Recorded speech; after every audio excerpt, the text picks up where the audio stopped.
Next, we're going to give you some things to watch in the tournament. We're going to give you a player to watch, a team to watch, an upset to watch, and a Final Four for each of us. We're going to start with the player to watch. I have Greg Monroe. I have Georgetown in the Elite Eight. If he plays with the same intensity and the fire that he played with in the Big East tournament, Georgetown can beat anyone, and that includes Kansas. I don't see it happen, but they could do it.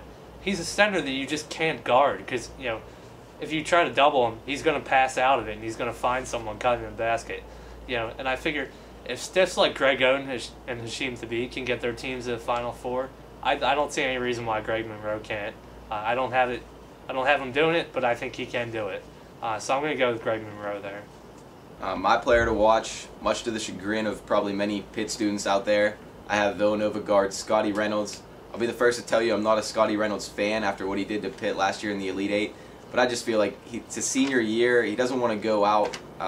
Early in this tournament. I feel like he can just will this Villanova team to an Elite Eight, a Final Four, maybe even a championship appearance. I don't know, but he's a great player. No one can deny that. I thought maybe he should have won Big East Player of the Year, but regardless, Scotty Reynolds is my player to watch in the NCAA tournament. Next, we're going to go to a team to watch. My team to watch is obviously Siena. I have them in the Elite Eight. I think this is a very good team. And not so much this year, but in the past, they've tested themselves out of conference, and it's come back to help them in the NCAA tournament. Last year, they beat Ohio State. Pretty much the same Ohio State team you have this year as a 2 seed. They beat them in the first round last year. They beat Vanderbilt 2 years ago. I don't see any reason why they can't win 3, maybe even 4 games. Possibly get by Baylor. I don't see it happening, but I think it could happen. They have 3 very good players: Edwin Ubley's, Alice Franklin, and Ronald Moore, who are all seniors and have all been through this 2 times in the last 2 years. So I think Siena is a team that could do a lot of damage in this tournament. And my team to watch is actually from that same little area of the bracket. Vince mentioned he thinks Louisville can beat Duke in the second round. Louisville is my team to watch. If they can, of course, get by Cal in the first round and pull off the momentous upset of the number 1 seed Duke in the second round, I feel like they could go a long way. They beat Syracuse twice this season. Samardo Samuels is a beast inside. Sometimes he's just impossible to stop. And I think if Louisville plays up to their potential and can actually put it together for 3, 4, maybe 5 games, get good coaching from Rick Pitino, they could be a team to watch. They've been up and down all season, but this is the time where if it's going to come together, it has to be now. Next, we're going to go to an upset to watch. My upset to watch is Murray State over Vanderbilt. Murray State won 30 games this year. That's no small feat. And quite simply, I don't think Vanderbilt's that good. 6 of their 8 losses have come to non-tournament teams. They lost to teams like Western Kentucky, a team that didn't even get to the finals of their conference tournament.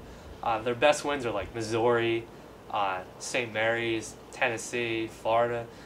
They're all solid teams. They're all tournament teams, but none of those wins really jump out at you as like an elite win. Like, they haven't beat any really good teams this year. I think Ogilvy could get in foul trouble, which could cause a lot of problems for Vanderbilt.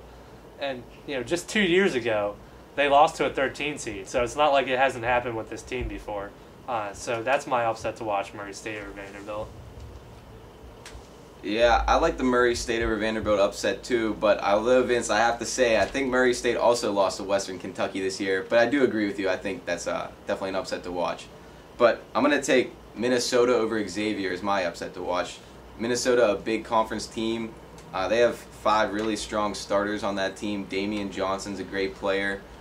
Colton Iverson off the bench, a big guy, kind of a stiff, but he might give Xavier some problems down low. So I think that's my... I think there could be a lot of upsets in the first round. None of them really positive about, but if I had to pick one, I'd probably pick Minnesota over Xavier. To our Final Fours. We've already kind of hinted at these so far by picking our regions. In my Final Four, I have 3 Big 12 teams, Kansas, Kansas State, and Baylor, and then I have Kentucky, who I think is the most talented team in the field this year, with 2 possible top 5 picks. It depends on, obviously, what NBA teams think of DeMarcus Cousins' attitude and his work ethic. But you have 2 of the most talented players in the country. I think, you have one of the better teams. That's why I have Kentucky winning it all. I just think, I know a lot of people are going to pick Kansas. They have the experience, but Kentucky has the talent, and oftentimes, you'd rather have talented players than experienced players. So I'm going to go with John Wall, DeMarcus Cousins, and Kentucky to win the tournament. My Final Four, I have Kansas, Kansas State, Kentucky, and Villanova representing the Big East. I think Kansas is going to get past Kansas State for the 4th time this year. I mean, announcers always love to talk about how hard it is to beat a team for the 3rd time. Well, Kansas did it. Can they beat a team for the 4th time? I think they can. And I think Kentucky over Villanova, they're going to give them too many problems inside and outside, all around the court. And unfortunately, that means I'm going to have to be boring and have the same finals as Vince, Kansas and Kentucky, but I'm going to have a different winner. I think experience wins out in the end, and Kansas takes down Kentucky, and John Wall and DeMarcus Cousins and company don't get that national championship before. Kansas is my winner. Okay, thanks for joining us this year. We hope to have more of a panel, but unfortunately it didn't work. We did a great job, though. We did a great job, though. We were great. We picked pretty good brackets. We gave you a lot of upsets to look for. Hopefully most of those will come true. I feel like it's going to be a crazy year for the tournament. Hopefully we'll see a good tournament, and good luck. Long live the Cinderella.